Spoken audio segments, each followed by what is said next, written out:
we guide you through how to recover permanently deleted photos to your iPhone. First, check the Photos app, Albums, Recently Deleted. If the photos were deleted within 30 days, select them and tap Recover. If they are not there, open Settings, Your Name, iCloud, Photos, and make sure iCloud Photos is turned on, then visit iCloud.com in Safari and check the Photos section to see if the images are still backed up. If you recently restored or switched devices, go to Settings, General, Transfer or Reset iPhone, Reset, Reset Network Settings to refresh your connection, and resync iCloud.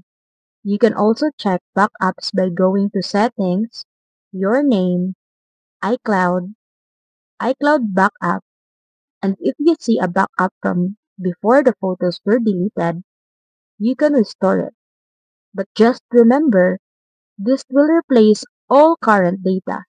If none of this bring the photos back, they are permanently removed and unrecoverable without a backup.